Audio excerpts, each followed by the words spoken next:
I read a blurb in an article about a Klansman and his boss who opened up the KKK museum and redneck shop in a small southern town, but I put it away and filed it, but then I later found it again, and it was a new blurb that said, Klansman sells KKK shop to a Black Baptist minister.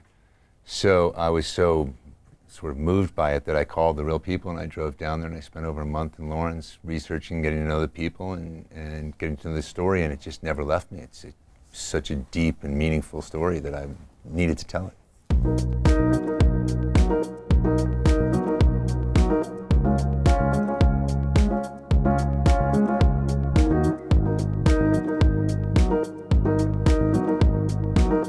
The project originated the first draft in 1999, and we had a whole group of people around it and it fell apart. And then we had a whole new group of people around it and it fell apart. When everybody fell off the movie except for me, that's when Robbie jumped in, which is a testament to her as a producer because we had no attachments at that point. She jumped on and grabbed the reins and she never let them go. You know, I let them go more than she did. You know, she just kept riding the horse until it got to the finish line. Because I loved it.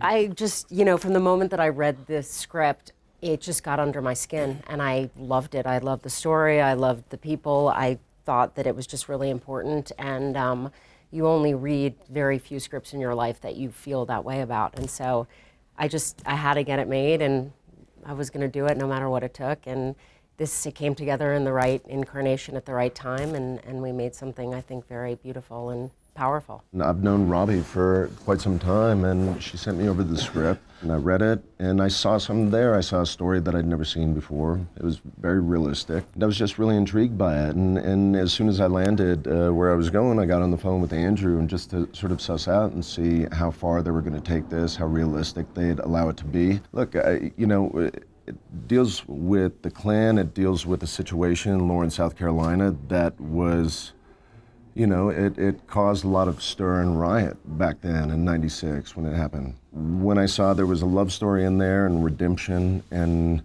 it wasn't all hatred and bigotry. And the truth of the matter is, I've been doing a lot of films where I've been running and gunning with 8 other soldiers. This is the first film I've been given in a while that had a love story in it. I thought it was quite wonderful. Whatever love story that is. Forrest, can you talk about meeting the actual Reverend? The first meeting was at a restaurant with him and his family, his wife and family. And then I got a chance to spend some more time with him, talking to him about his philosophy and stuff, to understand the sort of issues that had happened during this period, or the fears that had happened within his own family and stuff. And got a chance to go and to look at some of his sermons and to sit at his church, at the New Beginnings Church. Most importantly, I had the opportunity to sit and feel the energy of the man who was like example of a protest minister, someone who believes that you have to stop injustice wherever it stands. And that was an exciting opportunity for me. Makes you nervous, especially when you meet somebody that you admire, somebody who's doing something that's really trying to claim a positive thing towards the world, and was trying to explain to me, what was happening between him and Mike Burton, and the struggles that he had inside of his soul of trying to understand about redemption and try to understand about forgiveness and about whether he could be tested towards the concepts of love and if he could follow them. And so it was a great opportunity for me to gather some understanding. When I first read the script, which I really, really liked, and the Reverend is sort of, in my opinion, had always been the hero of the piece, and Mike is the one with the power. He's the one that has the voice. He's the one who can affect change. And so that both of them had the humility to come together and form a relationship. Those are the small things. Jason Mitchell said this yesterday when we were doing a panel together. He said, you want to provoke people to have conversations in their living rooms.